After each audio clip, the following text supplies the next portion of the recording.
Hey sinners, welcome back to the channel. I'm your host Shane. Today we're doing What's on the Shelf, this week's new releases, and to say there's a lot this week would be an understatement. There is a lot this week. There's also some special covers from San Diego Comic-Con. We've got a limited amount in, but let's just get cracking and see what we got. I've got some cool ones in this week. So first one in, if you haven't had a chance to read it yet, it's definitely worth picking up. It's on number 4. It's Ain't No Grave by Scott Young. It's been a really good read so far. I've enjoyed the first couple. I have read this one, which is great. But there we go. It's nice to actually read something, but there we go. Cowl, the 10th anniversary. Just in time with the 10th anniversary, I should say. So it's going national, but there's superpowers lurking in the dark. How will it work? So if you're an old Cowles fan, pick it up. It's part of the Massive Universe now, or Massiveverse as it's called. Cruel Universe. This looks epic. I really love these covers. There's 3 or 4 different covers all together, and yeah, they look pretty cool. We got a couple of foil ones as well, which are exclusives. Really nice. Cyber Force one shot. That's in this week. Crossover with Image and Top Cow Productions. Dark Crystal, Jim Henderson's Dark Crystal. This is issue 2. Issue 2, yeah. So we've number 1 came out about 3-4 weeks ago. So this is the second part. If you're a Dark Crystal fan, pick that one up. Deviant, absolutely loving this at the moment. It's really good read. I'm really enjoying it, and I can highly recommend it. It's going on, and it's set around Christmas, but obviously we're in August now, but it's going to go full circle, basically, so it's definitely worth picking it up. James Tynion as well, he's always a popular one. And then, need not say anything about this one, really, it's Garfield's. Everyone's favourite lazy cat. So there's that. Gatchaman number 2's in this week. Number 1 came out a couple of weeks ago, and obviously we had the free comic book day one as well, which was really cool. The Goon is back with part 2 of the 4-part series.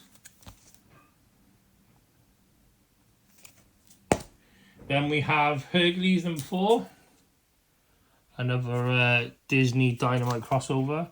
It's been really popular. Then our first number 1, well, it's not like first number 1, but our first number run in the way of Boom Studios. This is Red Before Black. This is a prequel to House of Slaughter. So all you House of Slaughter fans out there, if you want to know the history, here we go. Power Fantasy, that's a number 1 this week. It's coming in. Really good. It sounds like a really good comic. Now, there's an interesting thing with this, and I should have kept the other one.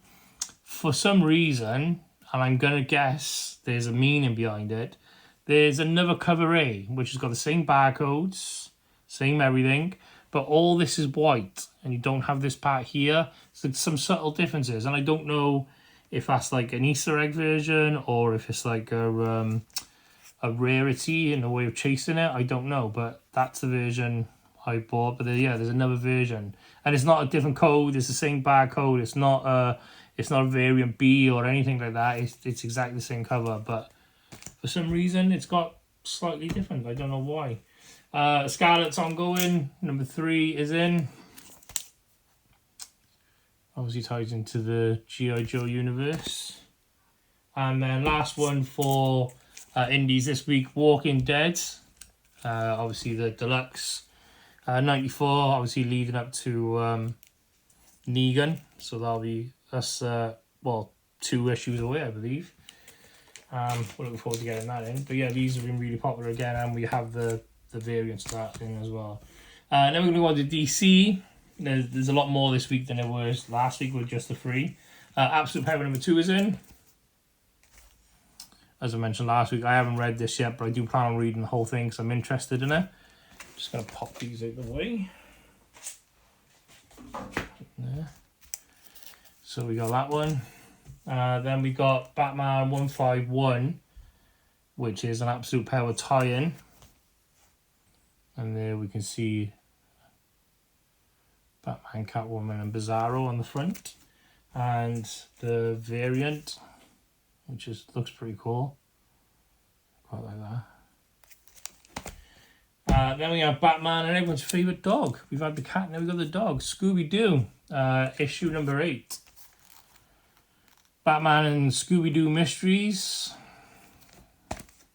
Then we have Batman, Robin and Howard. The Summer Breakdown. This is a 3-part series. And this is issue number 2. Issue number 1 already out and on the shelves, ready to go. Then this big number 1 this week from DC is Gotham Sirens. And we have a couple of covers for this, so let's get on with them. So that's the main cover. And then we have the Scott cover, which looks pretty cool. My personal favourite on this one is the Lee cover, Catwoman.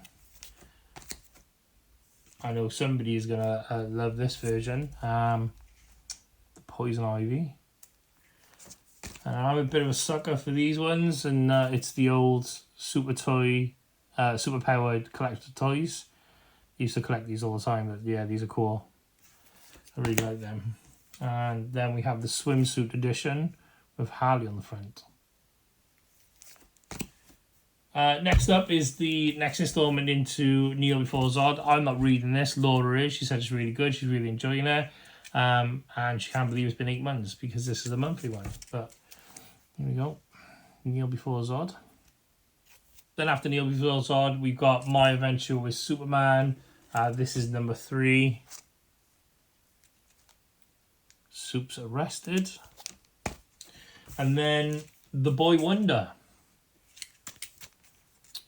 Issue 4, or book 4 as they call it, these are called, Black Label, Boy Wonder story. And that's it for DC at the moment. As I mentioned in the last episode, I'm not really reading much DC, so that's I've got not a lot to say about them. But now we're on to the big boys, and in here there are going to be a few San Diego Comic-Con exclusives. We've got a limited amount of them, so if you want them, get them. We've also got a limited amount of Uncanny X-Men because a load of hours turned up damaged. I'm not sure if they're going to get replaced yet because of printing issues. So I think it's already going to a second print. But anyway, right, we start with number 1, Blood Hunters.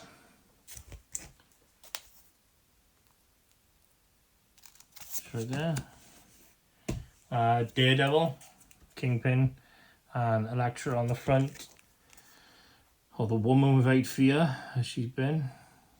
Kingpin is probably one of my favourite enemies. I love it. And I will say this, and I will say it now, and I will put it out here for you guys to agree or disagree in the comments. But by far, the best casting in the MCU, even though technically it wasn't the MCU at the time, is Vincent D'Onofrio as Kingpin. That's it. That's the end of it. I didn't like what they did with him in Hawkeye, but I think he'll come back around in Born Again. Right, so the first of our San Diego Comic-Con exclusives is the Amazing Spider-Man cover. Now, I've said before, I'm a bit of a sucker for black and white covers, mainly sketch ones, but I do love a black and white. That's a really cool cover. It's not my favourite though.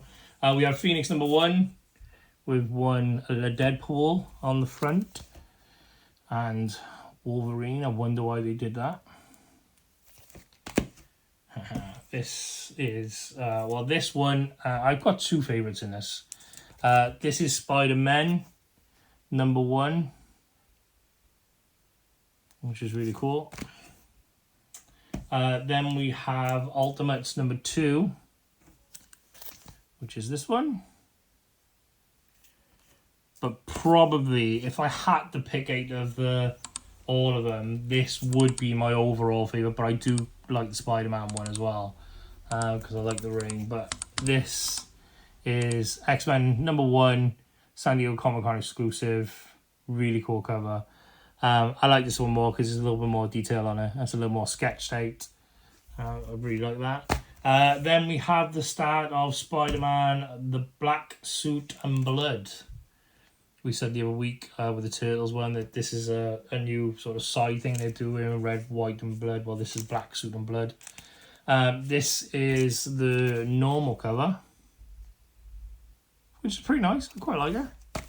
However, this one I really like.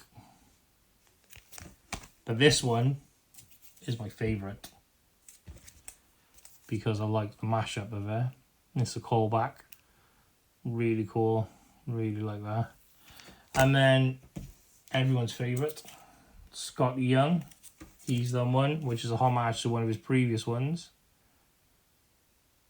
It's really nice. And then we have Spider-Man Reign 2. Number 2. It's Reign 2, as in the second part of the story, and it's part 2 of the story. Star Wars Inquisitors. I haven't read this yet. This is number 2, so I'm not that far behind. I can still read it. I do plan on reading it, but Enter Fifth Brother. And then we have the variant, which I quite like the look of, because I'm a bit of a sucker for Darth Maul. So we did them two there. A lot of Spider-Man in this week, and we finish on Spectacular Spider-Man number 6. I like how this one's laid out. It's not my favourite artwork, but I like the layout of it. Pretty nice. Thundercats, number 2. We've got the variants in as well, but I forgot to pick them up. Reason being, because there's so many of these, including... so we're on to Uncanny X-Men. There was quite a few covers here, so please bear with me. The main cover is this one, which is pretty cool. And I'm just going to put them all on this screen here, rather than messing around. So variant...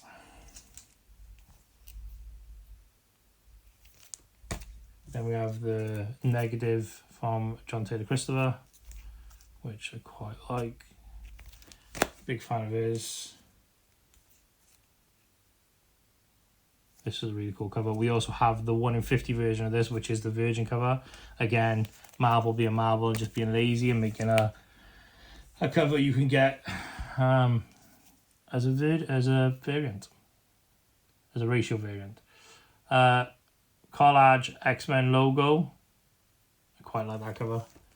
And then please just, is that or is that not Taylor Swift? I'm pretty sure it is. I'm pretty sure she's already cast. I just don't think she's announced. She's been announced yet. But yeah, there we go. Dazzler cover. And then we have the wraparound with all the X-Men on it. And obviously this wraps around to the back as well. And then the final one is this. We also have the 1 in 25s, I think there's a 1 in 10, and we have 2 different 1 in 50s, including the hidden gem. So they're worth looking on the website for, because I didn't keep them. And then we have a load more covers on Venom War. This is what I said today is quite cover heavy. So main cover, I'll do the same again. I'll just put them all on this camera. So this is the main cover. Then we have this, which is a pretty cool cover. I quite like it. Obviously, it's a bit childish. It's hinting on towards the Scott Young side of it, but it hasn't got that charm of Scott Young. I quite like that. Another John Taylor Christopher Negative Zone. Negative. That's nice. I like that. I'm going to come back to this camera because I just had to get up. And there's a dual cover, which is same comic, but it's a Team Eddie and a Team Dylan cover, and basically they go together, like so. So, Team Eddie, Team Dylan. I'm just going to move these so you can see it better.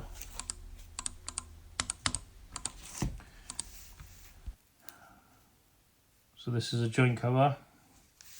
Obviously, they're two separate comics. I think it would have been more interesting if this was number 1 and then this one was number 2. So you buy them like that. I know they do conjoining ones all the time, but to buy the same ones. Then we have this one. That's pretty nice. And again, the man himself, Scotty, has got another number 1. Quite funny bit there if you want to pause that and read that as well. And then the final one for Marvel this week, and it's one that's obviously been popular, is Wolverine Deep Cuts. It's been popular because there's just been a movie out. I don't know if you've seen it, but you probably should have by now. I hope you have, because the amount of spoilers that are out there, it's unreal. It is unreal. But yeah, Wolverine Deep Cut. This is I think this is a 6-part, maybe a 5-part series altogether. But yeah, there we go. Right, so that's what's on the shelf this week, and what I'm going to do now is just make some quick recommendations. The recommendations are pretty straightforward. It's going to be Uncanny X-Men number 1. I think this is looking promising. I'm actually excited to read it. I haven't read X-Men in a while, so I'm looking forward to that. I did say last week I'm not reading much Spider-Man at the moment, but I am picking up the bits and pieces, like Shadow of the Green Goblin. I am going to read this. Again, it's a mini-series. It's 5 parts, I believe, so I'm interested to see where this goes. I think it's going to be a little bit more gritty than normal, so I'm interested in that. I didn't talk about it much on the video, but the Pale Fantasy, this looks pretty interesting. So a quick synopsis of this is, you guess there's 6 people on the whole Earth with superpowers, and the more important thing is the world don't want them to meet, because basically it could end the Earth, basically. I'm quite looking forward to reading this. I want to read number 1 to see how it goes. If it doesn't line up, I'll be honest with it. Well, next time number 2 comes around and say, look, it wasn't for me. But I am interested in the cover thing, because again, it's not a misprint, because the way it's actually printed, there's bits and pieces that I wish I kept both covers and then we could have analysed it. But anyway, I'm looking forward to reading that. And then I've recommended it previously, but I'm going to keep on recommending it. Ain't No Grave. If you're a Scotty Young fan, it's obviously not his artwork, but if you like his writing for like I Hate Fairyland, so on and so forth, and other bits and pieces, I'd recommend this. I think it's been pretty good so far. This is part 4, and there's one more issue, and then that's the end of the arc, so it's definitely worth picking up. Right, that's everything for me, guys. Thank you very much for watching. Don't forget to like, share and subscribe. Good night, God bless, all the best. Ta now. Thanks a lot for watching the video, guys. If you have any questions, leave in the comments below. Don't forget to like, share and subscribe. Thank you very much. Good night, God bless, all the best.